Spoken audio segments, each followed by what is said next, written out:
every day at 5:30 p.m., the city ward here in Tokyo Machida plays that tune. And what does it mean? It's nearly time to go home. But that is not why we are here. Today, we are starting a new video. Welcome back to the channel, everybody. I am feeling super accomplished. I say accomplished? I don't know. My words are all over the place because the energy is up, the dopamine is feeding, and my accomplishments today, I feel like I've gotten a lot of stuff that I've been putting off forever done. So I'm feeling really good and unmedicated. So let's get into this. First of all, I want to show you something wild. You guys know we rebuilt this engine about a year ago now. You know how much I drive that Chaser, how hard I am on it, and how brutal I drive it. Look how clean this looks. Absolutely amazing. It looks like it was still just rebuilt yesterday. Let me show you something from the 1G we pulled out of the Lordly spec. And bear in mind, obviously, we knew that thing probably didn't get the best maintenance, as you guys know. Looked like a Oji-chan, a grandpa, drove that thing. It was a grandpa spec car. And it looked like he just, every now and then, checked the oil, saw if it was a little low, and just topped it up. And it had valve cover gaskets leaking everywhere. Well, I took the valve cover off, and this is possibly the worst. No, this is the worst oil sludge I've ever seen. Like, look inside this. It's disgusting. And like, look at the valve, like, look at the cam caps. You can't, some of these, like, I've already touched it, right? But like, look, there's a whole cap of sludge that was on top, like it's like little pieces of chocolate. No, I will not be putting that in my mouth. But if you all subscribe, maybe I will. 1 million by the end of the year seems crazy, but hey, you know what?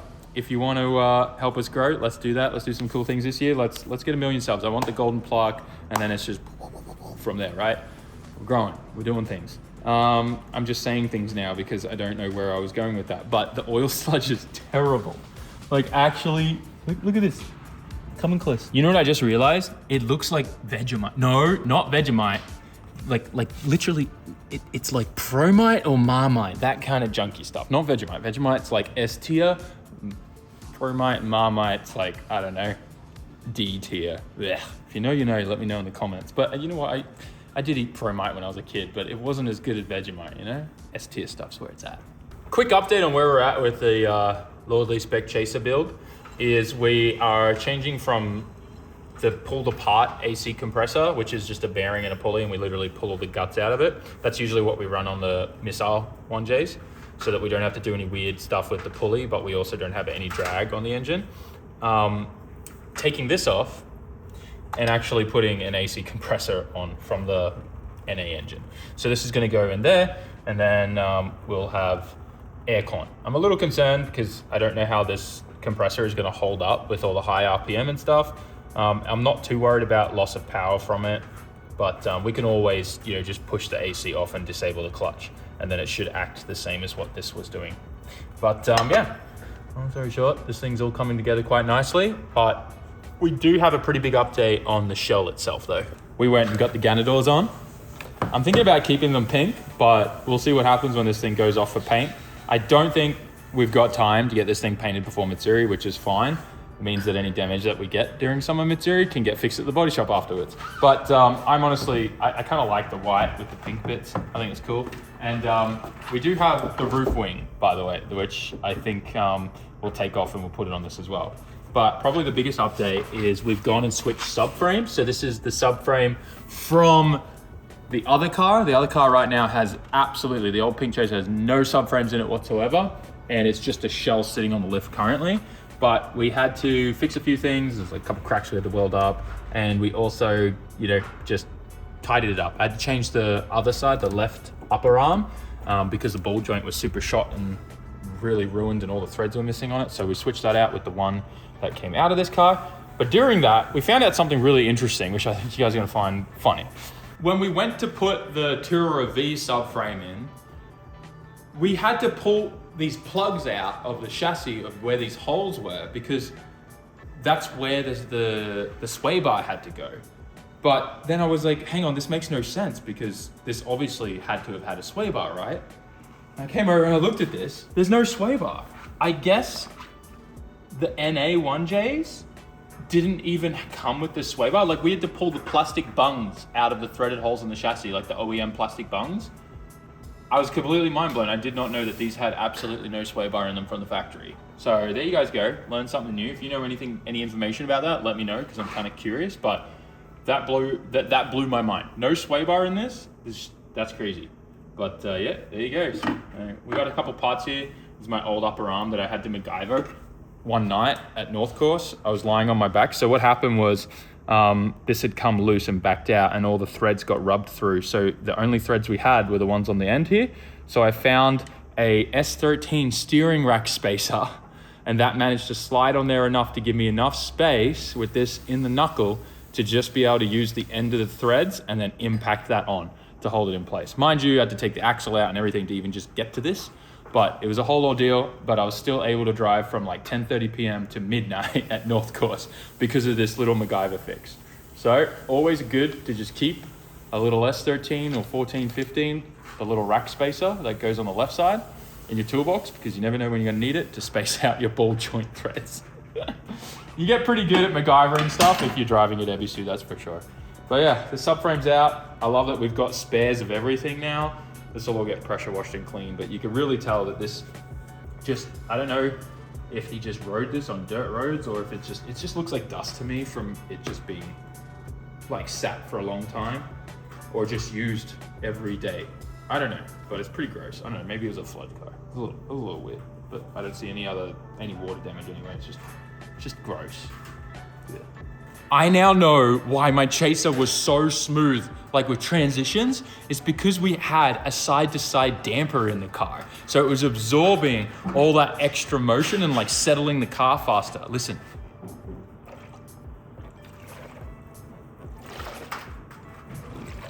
This roof wing somehow is full of water.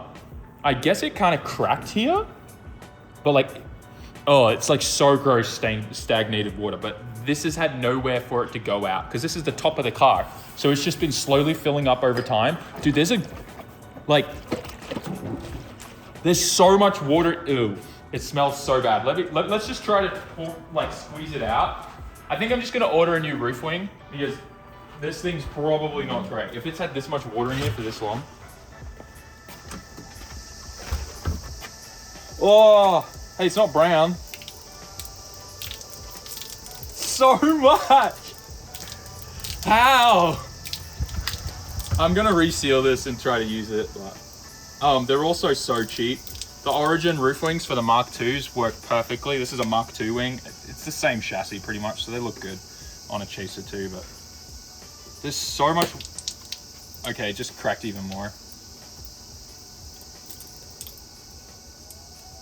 That's so rank. Does this happen to everyone's roof wings?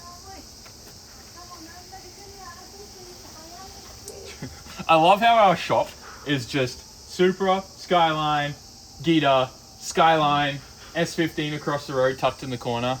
Definitely got a little bit of Fast and Furious vibes going on here, but she's empty now. Spray everywhere. That's disgusting.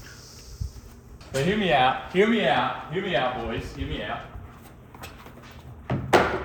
Oh, that doesn't fit the curvature at all. Look at the curvature difference. It's almost like they're different. Oh, wait.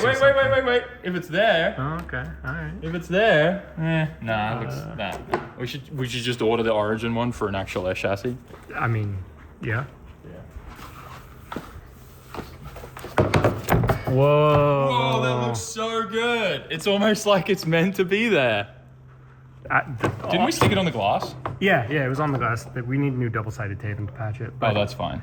It's really actually super cool because like the pearl and the white. The pearl looks really good. It kind of matches the pearl and the Yashio pink. I'm not gonna lie. I've been thinking about just painting this car entirely Yashio pink again. But at the same time, I'm just like, no, not two-tone. Although, I mean, the strawberry lemonade Bogan 32 does look good. But what if we flipped it? You know? No, I mean like white with like another accent color, like the white and pink. That looks good. I'm not gonna lie. We'll see what it looks like when the car's together, especially once all the aero gets here, because that's gonna be white, until like gel-coated white. All the Yashio shirts are white and pink. That's true. So. Akachan is a big white guy. That came across wrong. That came across really wrong. He's like an off-white brand kind of guy. Like he likes all the stuff to be white. You know, the off-white brand. So he'll he'll be working on SRs in a full white tracksuit. It's just like all I have to say is his wife hates him because he always comes home with grease and stuff and stains in his white tracksuit. And she's like, why do you keep wearing white? And he's like, I like it, it looks cool. So yeah, anyways. Is there any coming back from that? No. Anyways. Otherwise, today, I was really hoping that the dry ice was gonna show up so we could start pulling all of the sound deadening out. For us to be able to weld the new piece in here that we took out from the other car, we need to be able to get all the sound deadening off. And instead of fighting with like a blowtorch or a heat gun and a scraper, I figured it'd be better for us to just, take out all of this sound deadening everywhere here. It'll also lighten up the car and make it faster, so that's kind of a plus. Plus, I mean, my other car had it removed too. We obviously need to work on the roof, but that's not gonna be, that's just gonna be a scraper for that and a bit of heat gun action because you're not gonna be able to get the dry ice up there. And this is also the foam type, so it's a bit different. But so that's kind of where we're at with this whole project of the shell swap right now. I definitely would have liked it so that everything was here and on time, but you know how it always goes with these builds. You think you always miss something and you got to wait for stuff to arrive, whether it's parts or whether it's, stuff you need to get stuff done. So there's that. Plus, I definitely forgot to order a fair few parts or didn't know I was going to need some parts that were worn out on the other car that we definitely need to change because there's no point putting it together because while we're here, I don't want to have to take the engine back out or the transmission back out to be able to fix or change anything. So we might as well do that.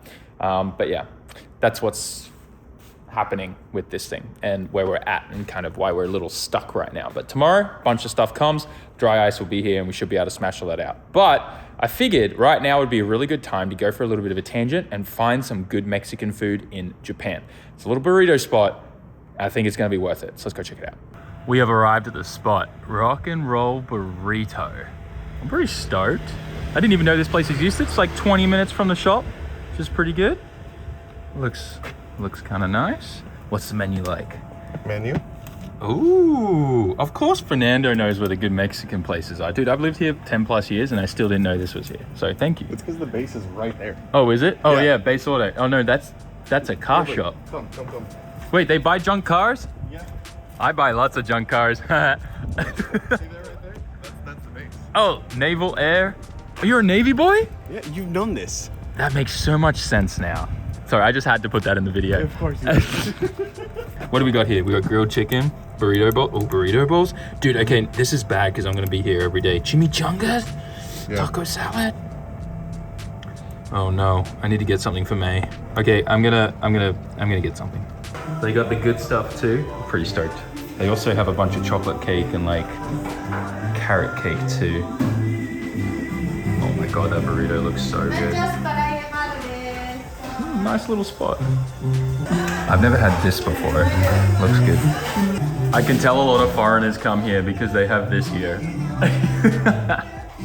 For reference. All right.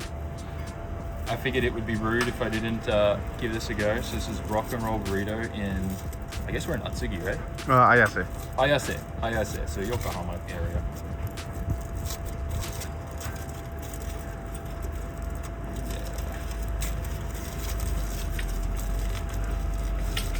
I went for Look behind you. spicy. What's behind me? Walk. Yeah. There's a couple Chevys. That's cool. All right, let's give this a go. First bite.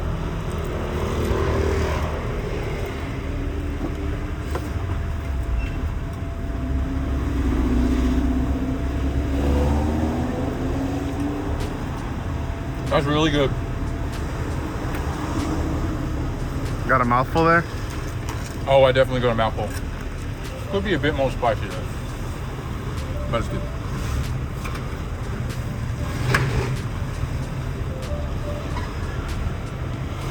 It's good. Oh my god. Fire. Highly recommend it. If you're ever, look, it even says just by the base. Rock and Roll Burrito. We are now leaving the burrito joint, but I gotta say, it's pretty cool to see the Atsugi base. It has like a 10-foot high fence with barbed wire all the way around it. Back at the shop, enjoying my nice chocolate cake from that lovely lady at the Mexican place at Rock and Roll Burrito. And I'm looking through the comments here, and I gotta say, mad shout out to MaxN2908. You're a G, because you stayed to the end and you knew what the secret safe word was. But let's head back down to the shop, because I want to get some work done. My new intercooler kit just rocked up from Blitz for the Chaser. So that's a win, which means tomorrow we're definitely going to be able to start working on this thing. I cannot wait to dry ice and pull out all of that sound deadening so we can start putting the whole car back together. Because once we get that trans tunnel in and all the sound deadening out, we can start putting the cage in, we can start putting the seats in and all that stuff on the inside. I'm gonna make it a little bougie, but not too much, you know what I mean? It is just a missile at the end of the day, just a missile. But anyways, these are the go-to intercooler kits. You guys see us run these on every single car, I think, with all the homies at Ebisu Circuit, and it is so cheap. I think this intercooler kit before shipping is like only $300 US. So if you guys need these, we actually ship a fair few of these overseas internationally. If you guys need a full intercooler kit for a JZX100 or 90, Mark II, Chaser, or Cresta, make sure you hit us up at SAMMIT HQ. We've been sending so many parts internationally recently, and it's really cool because you guys get the parts that you need for a really good price shipped directly to your door, and it also helps us keep doing what we do here. So thank you. Go to sammit.net if you need to place an order for anything, or if you need to use our proxy service so you can purchase something from, Yahoo auctions and stuff like that. Even though the internals of this engine are definitely not the cleanest, we took the coil packs out and it is pretty rough in there. This thing had a leaky valve cover gasket for the longest time. I wouldn't be surprised if the guy that owned it would just, instead of doing regular oil changes, he'd check the oil every now and then and just keep topping it up, because this thing was leaking so much. I'm pretty sure every week he was putting a couple quarts in this thing. Oh man. But I do think I want to experiment with this engine. I have some pretty cool ideas on how I can make this essentially one of these engines, and we could put this in the Altezza, because that thing is a proper missile and I think it would be awesome. Now the work that I want to get done is I'm hoping, oh my gosh, there's no way the first sensor I pulled out is exactly what I need. That's crazy. That is sick. Okay, I'm very, very happy. So I need one of these sensors. This is a special one of these Bosch sensors that Link sells, and they are freaking awesome. This sensor is a temperature and pressure sensor combined in one. So if you have Defi gauges or any kind of other sensors, usually it's one for temperature, one for pressure. But see, this now gives you two big bulky things that come off the side here, and it's harder to fit that in tight places. Because we're adding the AC compressor back onto this engine, that whole compressor is gonna be in this space here, occupying that. So I need as much clearance as possible for where the oil filter and the sandwich plate goes. So, and I also don't wanna have to mount Defi gauges in the car. I wanna keep it clean. I don't wanna cut holes in my dash like the old car had it from the previous owner and stuff. I want it to be nice. We already have a digital dash, so why not just give that the ECU that data so it can display it? We already run a Link plugin. Link plugins are seriously OP, especially in Chasers, so why not, right? So let's put this sensor in there, and then we're just gonna have one little bit of a bulky thing coming off here. We don't need the temp one. I can seal that up, and we're all golden. So I'm gonna put that in there, and that will solve that issue. Look at this thing though. It's so freaking cool. I cannot express to you how freaking awesome these are. So that little hole there is the pressure. I don't know if it's focusing enough. Yeah, that tiny hole there is where it senses the pressure. And then this little thing here is the temperature one. Super cool. And it's an OEM Bosch sensor. Doesn't get much better than that. And if you're wondering how to wire this up, it even comes with a little diagram in the box. So it's super easy to do. Got the sandwich plate here, gave it a quick brake clean too, just to get any oil residue off it. It's just one of these cheap EP Man ones from like Alibaba, AliExpress, the shop that used to maintain and look after the Chaser. This was just the kit that they provided and installed on all the cars that they sold and maintained up there. I don't care, because at the end of the day, a sandwich plate is just a block of machined aluminum. So it doesn't matter as long as it does its job right. But what I will say is usually these fittings aren't the greatest quality and the tolerances aren't that great. And you can already see that the rubber seals here have already started like fraying and deteriorating. And there was a fair bit of oil leaking, like just weeping out of there. So what I like to do with these cheap China ones is I'll JB weld the fittings in. They'll never leak, they'll never come out, and we'll never ever have an issue. The only other thing is for these here, these threads here, even though it's an AN fitting and you shouldn't need anything, I'll use once again the Permatex thread sealant because it's just so OP. But yeah, let's get these Defi gauge. Oh my God, you see how loose that was? Okay, that's probably why it was weeping, but also probably because the rubber has just deteriorated that much, which is kind of super sad, to be honest. I was not charged cheaply for this, but whatever. At the end of the day, I was able to drive and enjoy, so that's all that matters. Usually these China ones use weird threads and stuff. Oh, I'm glad I'm pulling that apart. I'm gonna clean that out. Yeah. I might need to die grind it a bit. I don't like these threads.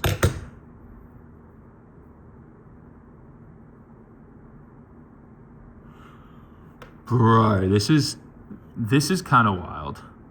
You guys see that in there? See that loose piece of aluminum from that bad thread? This is another thing, like getting a cheap China oil filter block, it's okay, but you need to check them for this. Like you have to check for this stuff. That's wild, and that could kill your engine. Because all it takes is that there. That's insane that that never broke off in all the years that I drove this with this on here. That's crazy. It literally just pushed off with my finger. I'd say that with this threaded in, it kind of held it in place, but you should always just get like a thin file and run it over these and inspect these for rough edges like that and loose like shavings not machined properly, because they don't have QC. I can see some more sitting here. I just got like a small little file here that I'm just getting them off on the oil passages here. Like that's the thing. Like if you bought a HKS or a Trust or a Grady one, you're not gonna have this issue because they QC it. But these cheap China ones, they're cheap for a reason. There's no proper QC and stuff like that. And it's kind of like if something goes wrong, you're on your own, you know? You know the meme? It's like, I turn left now, good luck everybody else. Time to mix up some JB Weld on a piece of the Lordly Chaser that we cut out of the trans tunnel. I feel like it's only natural that we do that. I just cover a few of the threads with a bit of JB Weld and push her in. I would never use one of these on one of the, you know, pro cars or anything like that, or the more nicer builds. This is missile spec for sure. This is like, you know, missile only spec. So here is the final result. The sensor does come out pretty far, but it clearances everything on the block, so that's no problem. What would make this install way better is if this here had smaller threads and I could drill and tap it myself to the actual metric thread of that. But obviously I don't think I can just get blanks for this. It would be awesome if I did, but I don't have the original box and the kit this comes in, which probably they had them in. The other one, just a 1/8 MPT bung threaded into there. And then this thing's ready to go on the block. I'm gonna thread it on with this. It'll center it and everything on there. I don't run that, what do you call it? That little heat exchanger that normally comes on the 1Js. So this will kind of just go straight on and we should be good. I am gonna probably just put a little bit of RTV on here because this isn't gonna move, and I just wanna make sure it's not gonna weep or leak any oil, and it should keep things quite clean. We wanna try and make sure there's no leaks whatsoever on that thing. But yeah, this thing should be ready. Put it on. Just got that tightened in on there. We're gonna have to probably line up the AN lines to go one on each side of that, because previously we just had this turned here and the oil cooler lines kind of went where the AC compressor, where all that chunkiness used to be behind here. So we'll probably have to make new lines. I don't think the old ones are going to be long enough, but I'm okay with that. But that's how she's going to sit right there. The oil sensor just plugs in right there. Perfect. Out of the way. Not going to be anywhere near where the AC compressor is. The AC compressor stops here at the back of this boss there. So we should have enough clearance there for everything. So I think that worked out really well. I know today's video was kind of all over the place and wasn't exactly, you know, a ton of wrenching and stuff. In fact, I feel like the last few videos, we haven't really gotten a lot done. Also, I did read a few people's comments about how I'm mainly getting Daiki to do a lot of the work, and that's because I'm trying to get him to step up a little bit in the shop. I want him to kind of start managing things for when we get another employee to help out. I really want him to be able to be that kind of like, you know, foreman person that's in charge of the shop and knows everything that's going on. So I'm giving him more to figure stuff out and teaching him and giving him, like, I guess, more control over stuff. So that's why you're going to see a little bit more of him working on this kind of thing. And I'm also then doing other things upstairs and stuff, the office kind of management type of thing, so that then I can get on top of that, so that then we can then employ another person to help with all of that and the filming and the editing and stuff like that as well. And then that way I'll be able to be down here with everyone and working and doing all the project stuff like before. So I'm just trying to like reposition and make sure that I'm spending my time where I need to, so that we can get to that, if that makes sense. I know you guys that probably do business stuff, you probably understand what I'm talking about, but yeah, don't worry, I still do a lot of the stuff myself, and I'm still here after hours working and doing everything. It's not like I'm not working anywhere near as much as I used to before. I'm actually probably doing more now, but it's just all kind of part of trying to position ourselves so that we can get into a better position later on and fill in all those gaps and get back to kind of like being able to just smash and wrench things and do all that type of stuff, but obviously still managing my time so I'm on top of everything else that I need to be. Anyways, guys, like, comment, share, subscribe. Your safe word for today, what should it be? I think I'm gonna go with lychee today. My favorite drink at the convenience store right now is that salted lychee sports drink. It's really, really good. So safe word, or the you watched to the end of the video word, is lychee. Thanks for watching. Thanks for getting all the way to the end. And next video is gonna be a ton of progress on this. Dry ice is coming, so you know there's gonna be some really cool, satisfying content to watch and mesmerizing content as we pull all of that out. See you in the next one, guys. Like, comment, share, subscribe. Let's get to 1 mil by the end of the year. Peace. Jamata.